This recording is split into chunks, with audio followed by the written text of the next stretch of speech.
Dampak pembahasan tarif keberangkatan haji tahun 2023 hingga saat ini bakal calon jamaah haji mengalami keterlambatan untuk jadwal pelunasan. Untuk wilayah Kota Lok Sumbawa, saudara, kuota calon jamaah haji yang akan berangkat mencapai 249 orang dari 700 orang lebih daftar antrian.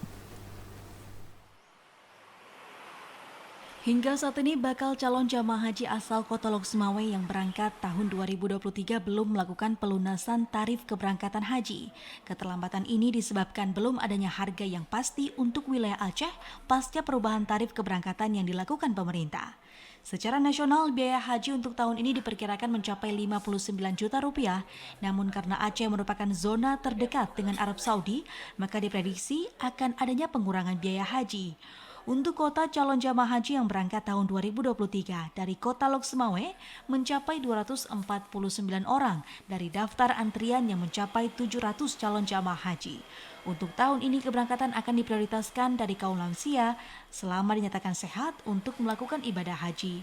Kepala Kementerian Agama Kota Lok Sumbawa, Zulkifli mengatakan, untuk tahun ini keberangkatan dijadwalkan pada 24 Mei mendatang, sehingga sejumlah persiapan telah dilakukan seperti pemeriksaan berkas, kesehatan, dan perekaman geometrik.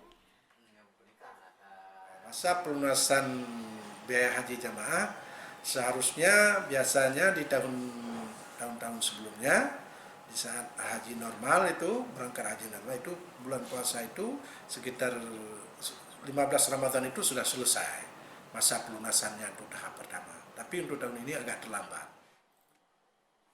Zulkifli menambahkan saat ini jamaah masih menunggu jadwal pelunasan dan besaran biaya haji yang biasanya dijadwalkan dalam bulan Ramadan, namun karena adanya pembahasan tarif keberangkatan sehingga pihaknya mengalami keterlambatan.